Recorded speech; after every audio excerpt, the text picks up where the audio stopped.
issues that sometimes happens with Google Hangouts. But Tony, you were mentioning that you've worked with a lot of really big clients, Fortune 500, and now you're working with some smaller clients Yeah. in addition. And we were talking about how clients need some education oftentimes. And which types of clients are you educating, or I guess who on the client team are you educating? Are they CMOs, CEOs? How does that work? Sure, it depends. Based on the size of the organization, if it's a small organization, typically it's the owner or a manager. If it's a larger enterprise, then typically you'll be working with a marketing director or marketing manager. Typically, we don't work at the CMO level today. I'm finding most CMOs work a level above, so they don't get into. We focus just on digital marketing. So on the largest companies, usually it's someone a little bit further down in the organization that's more invested, particularly in the digital space. And what types of tasks are they focusing on? I mean, the people that you're working with. They typically what will happen is they'll launch a new site, a new website. Now we don't build websites. We help support those websites and drive more traffic to those websites so they can, as I mentioned before, attract more customers and ultimately convert more of those into leads or sales. So what they're focused on first and foremost is driving more traffic. So typically, they've just done a new design. They're excited about that. They want to get more traffic. So that's where we come into play. So a lot of times we'll enter in doing search engine optimization, which is to get them to the top of Google, or we'll also focus on some of the other areas like helping their conversion rate, for instance, to drive a higher percentage of the people that are going to the site into a lead or sale. Right. Okay. So that would be landing page optimization, usability. Yes. That type of Yeah. stuff. Okay. So we look at the whole funnel. So that's kind of why we developed those four different aspects. So the attract is looking at how do we drive traffic to the site or to the social profile, wherever we want to drive the traffic. Secondly, lure. So how do we build up the company's reputation and position them as a leader through their content? And then kind of along those lines, how does that content ultimately distribute? So that's the lure. The catch is how do we help them their conversion rate? So how do we drive as many people as possible that went to the website down the funnel into a sale? And then last, how do we measure? So we come up with systems to measure what they're doing to look at, okay, this is the results of all our efforts collectively, both ours and what they're doing, and if they're using another agency, we look at it holistically. Great. Okay. Now, how many people do you have on your team? We have 6 right now. We're probably going to add 2 more by the end of the year. What roles do those people have? Do they specialize? Well, the way we're structured is we have, I get to be the captain because I founded it. Yeah. So I'm the captain. Then we have first mates. So we have a first mate of operations, essentially. So Tom is his name. He runs all the day in, day out activities. Then we have client advocate. So first mate, a client advocate. So David, he supports our clients to make sure they're getting the reports and answers questions. He's the conduit between Tom and the client. And then underneath them, there's deckhands. We're building out a team of deckhands, and then we're also building out a sales organization to expand the word about Big Fish. Great. So, okay. Yeah. And how long have you been doing Big Fish? Big Fish really started about 1.5 years ago, so It's fairly new. I had run Big Fish marketing.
Oh, hey, you Not back? sure what happened there. It looked like the hangout went down. Um, Yeah. anyway, I'm not sure which part you heard, but I don't remember what I was talking about. I think I was. You're talking about the now Big Fish is 18 months old. Yes. So we're essentially we started on January 1st, and I left the corporate world on January 1st, 2013, and went full time into Big Fish results on that date. That's great. Yeah. And what was your background? Like, where'd you go to college? What did you major in? I went to the University of Connecticut. I double majored. I have a fine arts degree. So I was a music major, a violinist. So I did Oh, that for a while. And then I also got a business degree in entrepreneurship. Go figure, right? So, uh, I'm blessed because I'm one of the few people that actually has used both their degrees. So I played violin professionally for a while, and then I taught as well, and then I went in and started my company. So I used both my degrees. So that's fantastic. I think musicians are fantastic, in terms of hiring. I do like to look through people that do have a musical background because it shows both creativity as well as analytics. So a lot of the people I've worked with over the years all have had some background in music or fine That's art. really. Yeah. So should that be part of the criteria if you want to be accepted into the social media certificate program?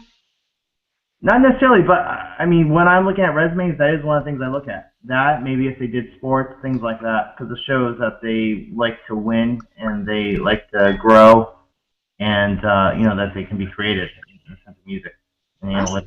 Yep. So what are some of the things that you look for applicants? What type of experience do they need?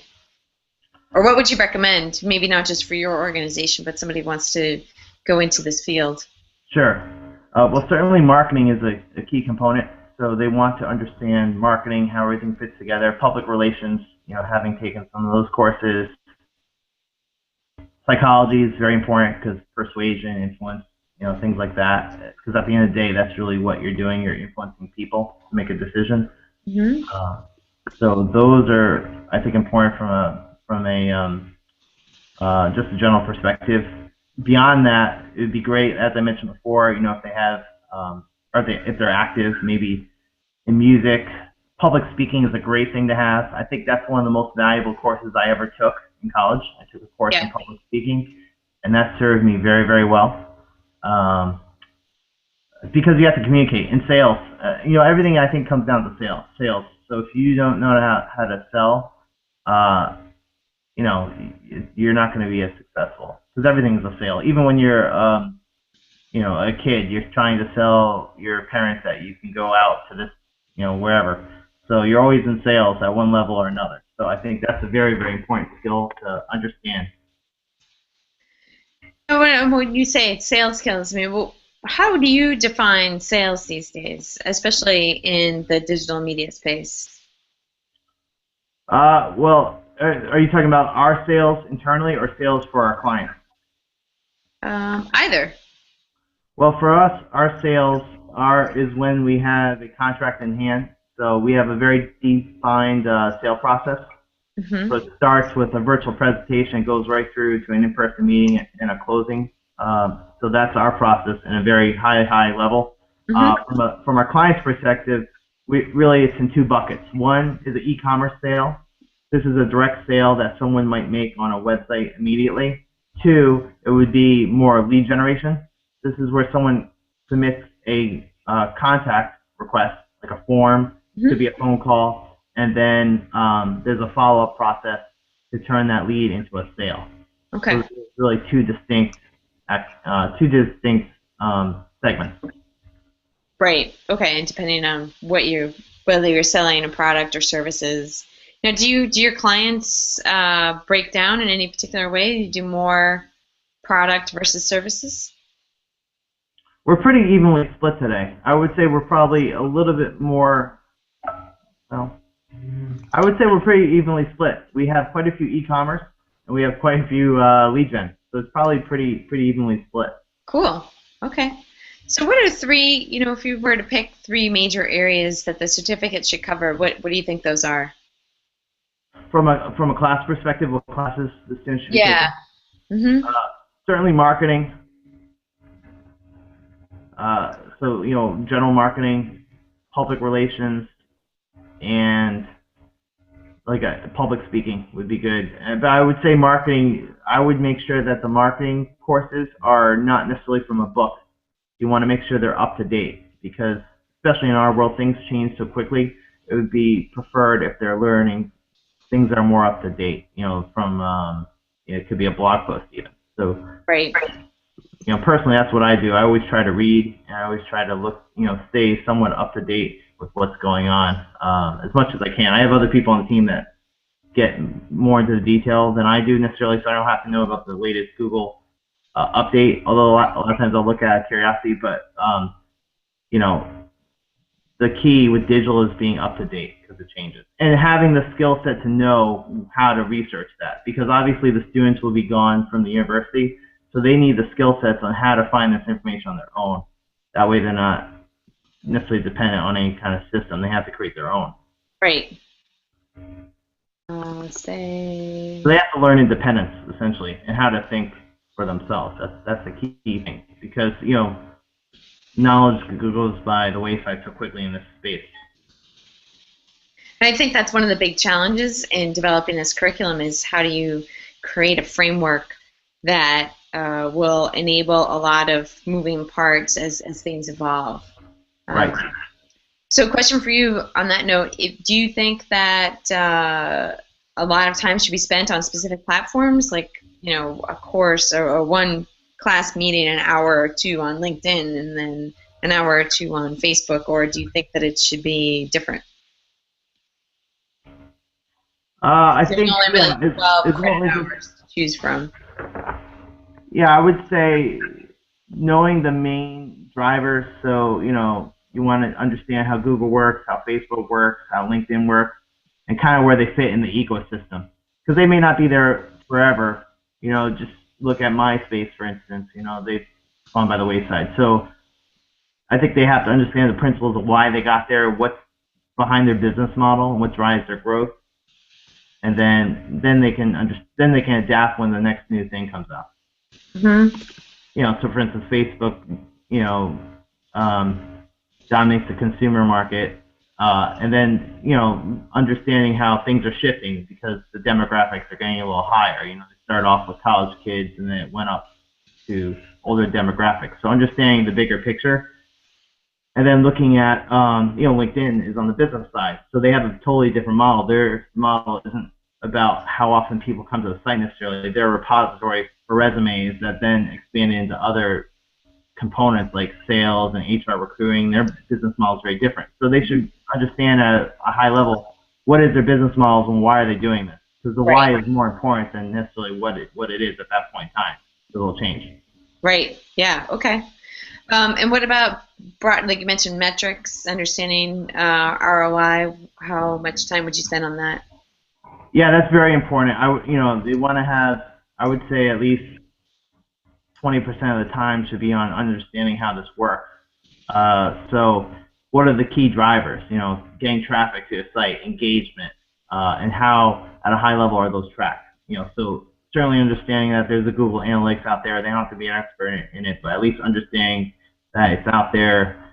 And there's plenty of other tools out there, but that would be probably the first one to start with because that's kind of very ubiquitous.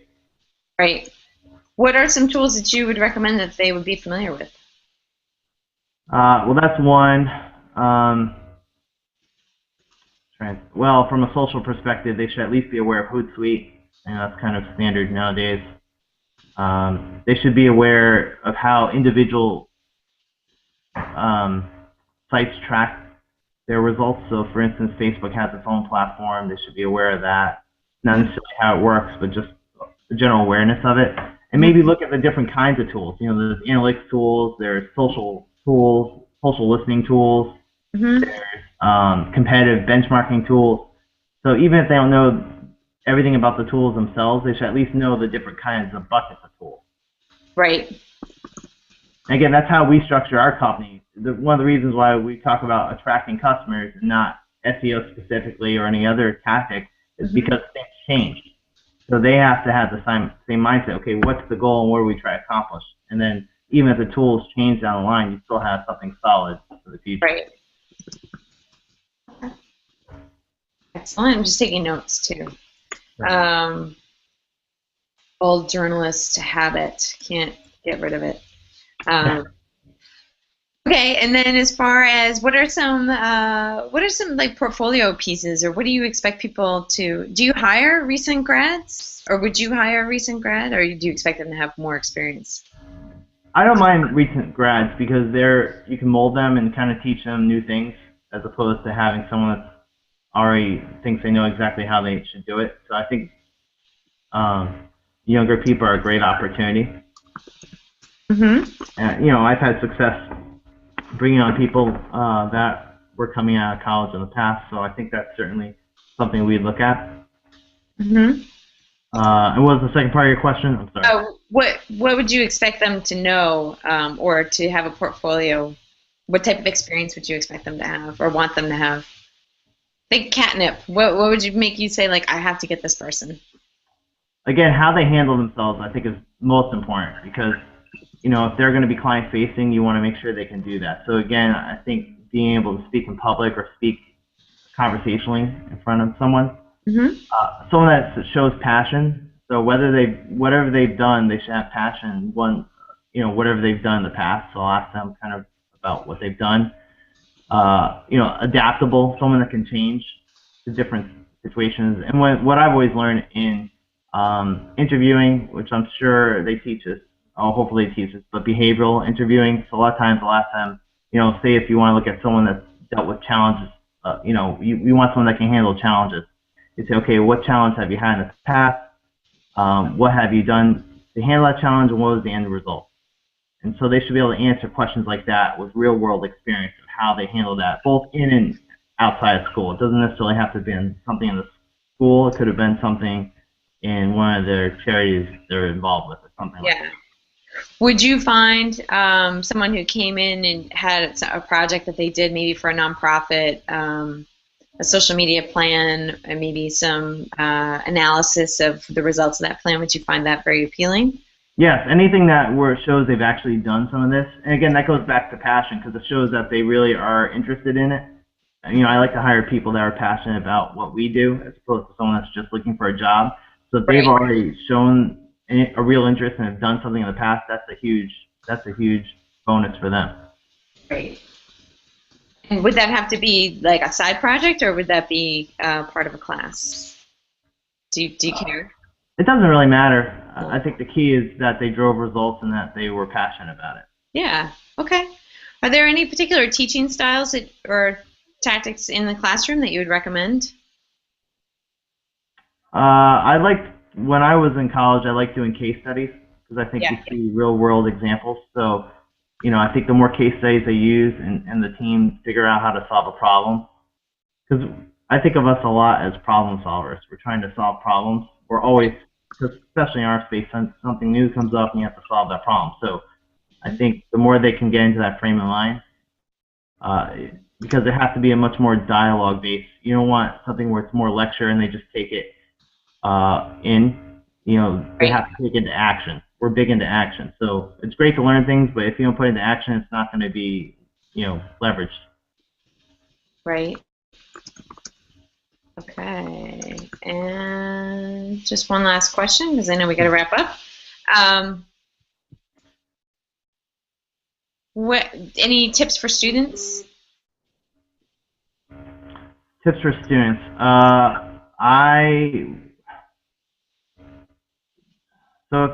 would say the sooner they can figure out the direction they want to go, the better. So ask them, I always start with why. Why do you want to do something? And then kind of work backwards from there. Mhm. Which again, I think if they're passionate about something, you're going to be successful. And that's a big theme of ours, being passionate about it. So if you're passionate about it because you want to help people but at the end of the day, it's not necessarily about the money. It's about, what's the greater meaning behind that, and then everything else will come through there. So I think they have to. When I was in college, I was fortunate because I kind of knew where I wanted to go. It took me a little while to get there, but at least I knew where I wanted to go. So I think Yeah, the sooner they get an idea of that, the better. that's great. And do something positive every day. I always try to read something positive in the morning. to be in the right frame of mind, and I always try to learn something. So I usually read 2 books a week, one positive and one about industry or business or something along those lines. Enrichment. Yeah. And then where's a good, are you doing any networking, or where's a good spot to find you? I do some of the Rhode Island networking events. So like I'm in a BNI, I'm in a couple of the chambers. So I go to those, and then sometimes I go to the after hours, depending on time. Like lately, I've been so busy getting this business off the ground, I haven't networking as much, but I plan on going out a lot more this fall and winter. So yeah, that's great. Well, we'll hope to see you at Newport. Certainly want your groups, your events. Yeah. We'd love to see you, and you'll have to come and speak. We'll have to get you on. Absolutely. Definitely, if you have some ideas that you think would work for, the hard part about NIM is that there's a good cross section of people. There's experts, there's people like you, and then there's people that are really small business owners who are starting from scratch. And so the trick is, how do you give everybody something? But I know that you would be able to handle that task. Sure. Yeah. You know what? One thing that would be interesting is something on competitive benchmarking, because nobody does that, and that's such a great area. And everybody's interested in that, big or small. All right. I'm going to hold you to that. Let me know which month in winter, spring 2015 would be good for you. Okay. Yeah. I will look at the calendar and we'll put something together. Awesome. All right. Perfect. Well, thank you so much, Tony. I really appreciate it. You're welcome. Yeah, it was great seeing you again. And good luck with this. Let me know how it makes out. Okay, great. Thank you so much. It's super helpful. All right, thanks. Take care. Bye. Bye.